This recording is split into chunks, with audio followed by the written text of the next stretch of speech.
Okay, great. So our last speaker, well, second last speaker is Gavin Plooy, and he's an expert speaker.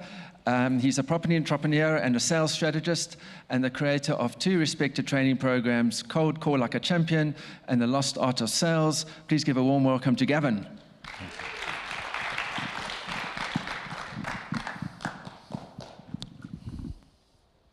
I'm just trying to find my slides. There we go.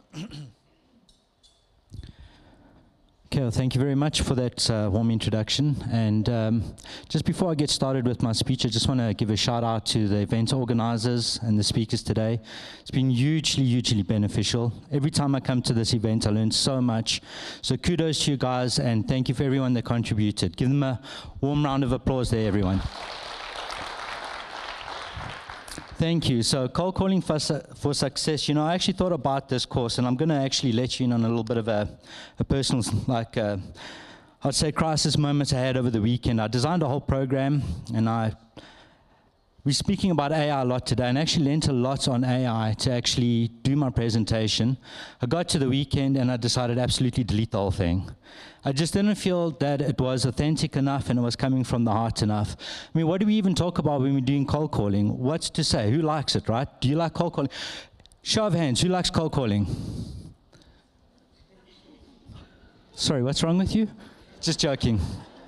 Just joking. I don't like cold calling, so why am I even talking about it? Well, I say I don't like cold calling, but actually I do a little bit, and I'll tell you why.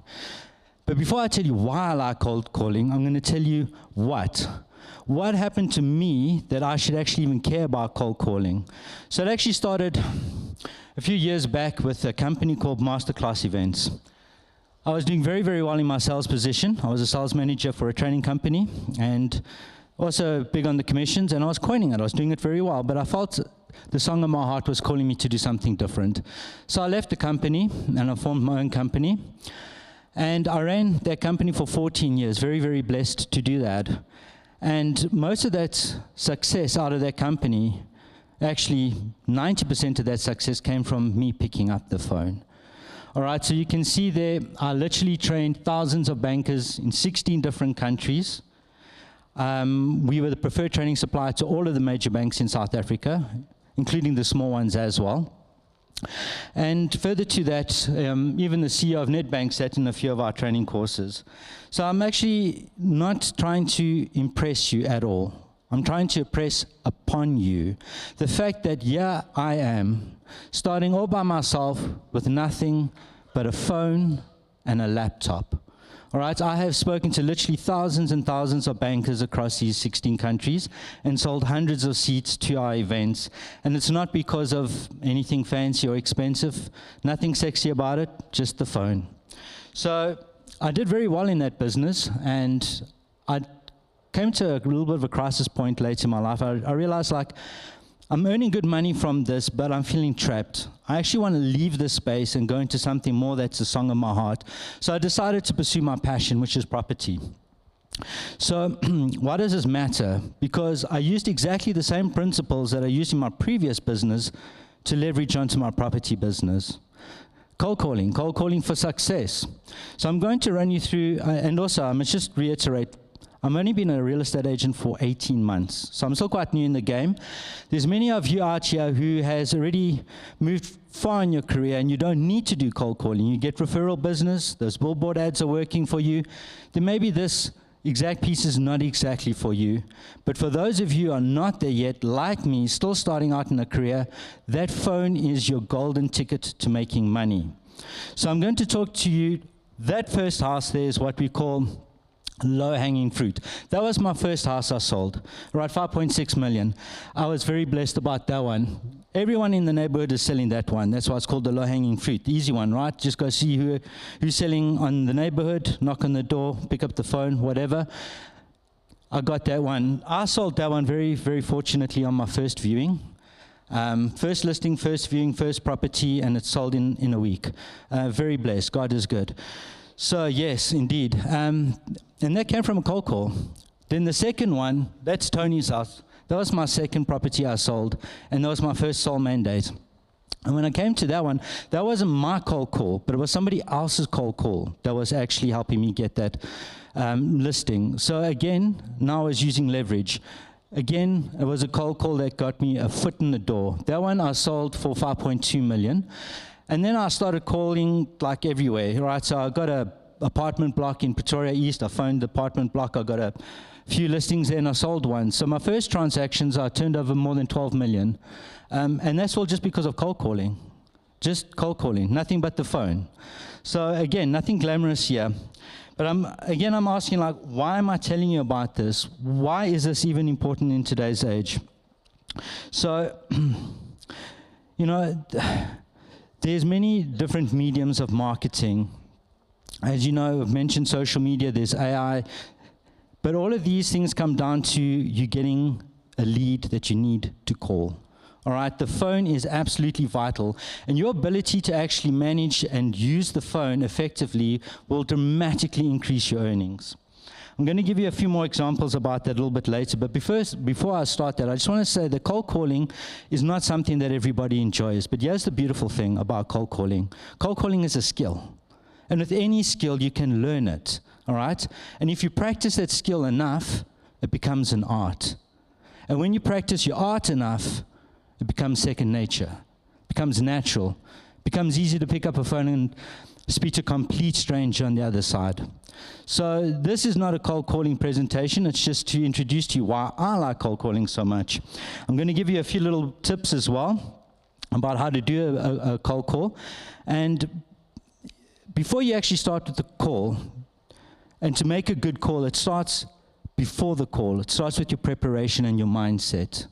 All right, so one thing I've realized, I have literally phoned thousands upon thousands of phone calls, and I've trained many people to do calls. One thing that will affect your call very, very quickly is your mood. If you're in a bad mood, please do not pick up the phone. You are going to damage your business. True story. Rather wait until your mood shifts or the irritation factor has left the room and then pick up that phone.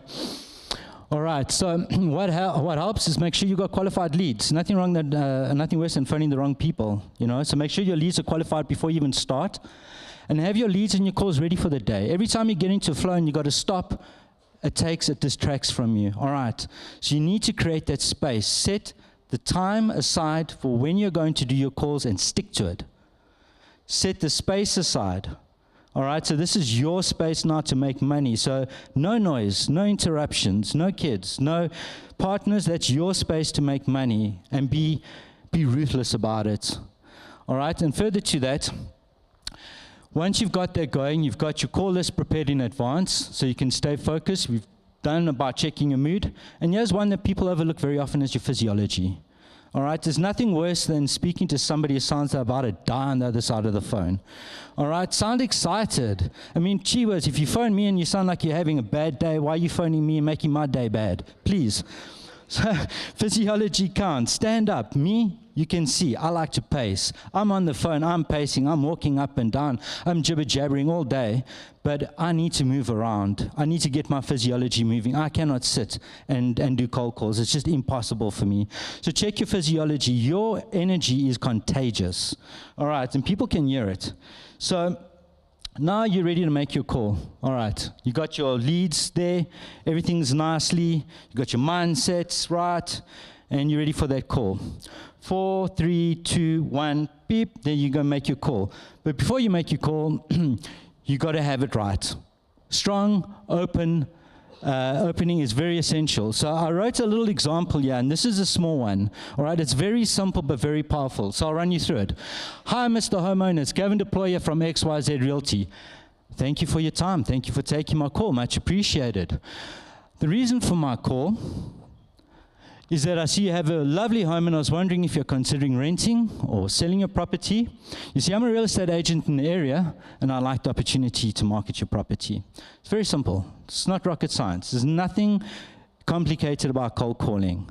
But there are small, simple things that if you get it right, they're going to win you that call.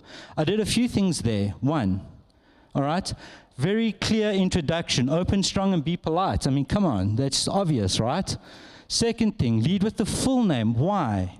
Because somehow, subconsciously, if I say I'm Gavin from XYZ Realty, it's not quite the same as I say I'm Gavin Deploy from XYZ Realty. Something about including your second name there just seems to bring a bit of openness about it. People seem to just lend a little bit more into it. So in the first sentence, I've told them who I am, where I'm phoning from, so they can get an anchor point in their mind. Oh yeah, I'm speaking to Gavin, he's a real estate agent, all right? I've told them why I'm phoning, so I'm not wasting their time, and why I'm calling. So all of that needs to happen in that first little section. Then again, obviously, you've done the talking, now you've got to shut up and listen, which, is very difficult for some of us. We like to fill that empty space with a lot of jabber. So I've just asked them if I can list the property. Now I actually need to listen up. And this is a very, very key component to actually doing calls. People are going to tell you a lot of their pain points if you actually are listening carefully. You need to listen more than you are talking. Henceforth, why we have 2 ears and 1 mouth. All right, and once you've done that, what do you do next? Repeat it again and again and again and again. So cold calling is not just something that you do once and it pays dividends. You've got to do it a lot. All right, and here's the thing about cold calling. You get 3 seconds. You get 3 seconds to make an impression. If you don't get that 3 seconds right, you're not getting another 3. You're on your way to a no thank you and goodbye very quickly. All right, you get your first 3 seconds right, i.e. that powerful intro, simple, they're going to listen to you. All right, then you're going to get that right, they're going to give you the next 3. So guys, you have to really be sharp and on point when you get to your calls. All right, so there things to avoid. All right, and this one, people phone me up and ask, how am I? Hi, Mr. Gavin. Oh, you got my name wrong just to start off with. It's Mr. Deploy, it's Gavin, but it's not Mr. Gavin. So you phone me up, it's like, hi, Mr. Gavin, how are you? It's like, who are you? Why are you phoning me? Why are you asking how I am, Sure, okay, but worse, and this one really boils my blood. Hello, Mr. Gavin, can I have a minute of your time? I'm like, I'm on the phone talking to you, and you're using it to ask me stupid questions. I mean, come on. Again, my mind goes, who are you? Why are you calling me? I'm busy with something, or, I'm having a bit of a crisis moment. Now you're calling me up, asking me how I am, and if you can have a minute of my time. Guys, it's going to sink your 3 seconds so fast. All right, so avoid those, all right? So here's some tips. In and out. Who likes to waffle a lot on the phone when it's just an introductory call? All right, so you got to be quick. And here's a tip that when you are on that phone, make the other people know that you're going to be quick about it. Hi, Gavin Deploy from XYZ Realty. Just a quick one. I mean, come on. How simple was that? But me saying that is not going to get that person to tune into me for that 3 seconds that I need to just tell them I'm interested in selling their property. That's all I need. In and out, quick, boom. All right, ask for referrals. Here's something that is so valuable in my business, and I only learned this later down the line, and it's been a bit of a game changer for me. So you got the guy on the phone or the girl on the phone, and you're having a conversation. They say, no. Now what? End of the call. But you're already taking the time to research the lead, get the person on the phone. What are you going to do? Ask for a referral. Oh, okay, so you're not selling your property. That's great. Do you know anybody else that might be selling a property? So I've got a lot of business just from this. Oh, you're not selling that property. Do you have any other properties you may be selling or renting? And I really have picked up a lot of business just by simply asking that one question. I'm going to get to that. So just put a pin on that one for now. We're going to get back to that one. So after you've done your first 3 seconds, the call's going, what do you do next? I said you got to keep calling, You don't waste those leads. When you've got that lead, you're going to ask for referrals. After that, you're going to database that lead. All right? Again, you're not wasting your time and you're not wasting your lead. Put it into a database, put it into client relationship management, and call those people later. And this everyone's favorite, right? Handling objections. Oh, who doesn't like to get a no? And here's the thing about it, and you've heard this a few times today, and I'm going to reiterate this again. It is a numbers game. It is completely a numbers game. You're going to get more no's than you're going to get yeses, and get used to it. All right? It's just how it is. You're not going to get a lot of yeses, you're going to get a lot of no's, but the yeses are the ones that count. And here's the thing, reframe your no's.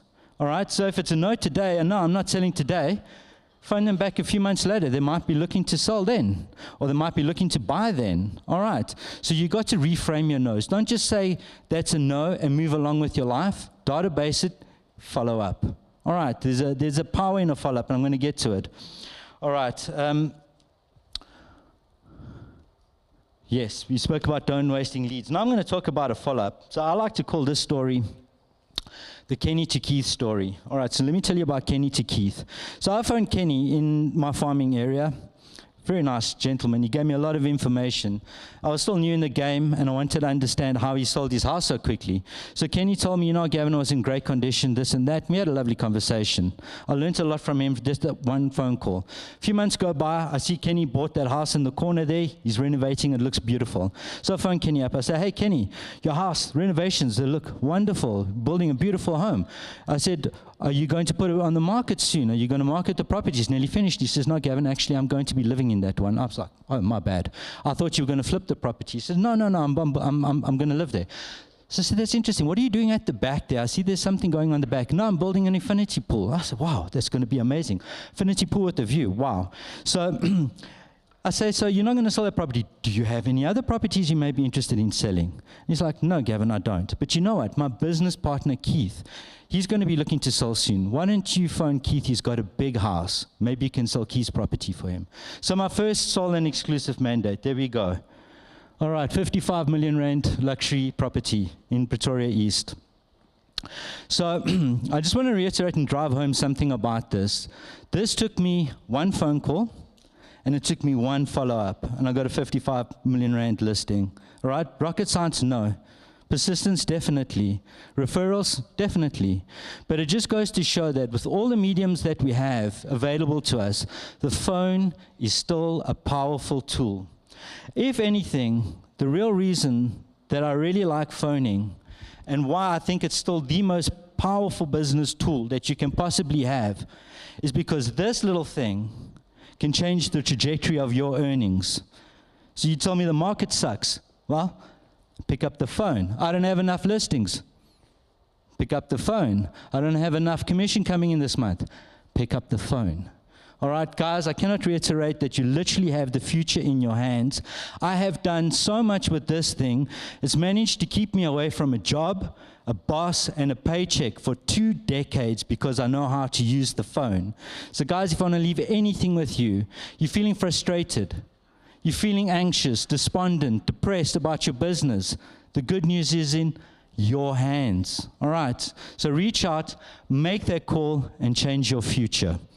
Thank you, ladies and gentlemen. I appreciate your time.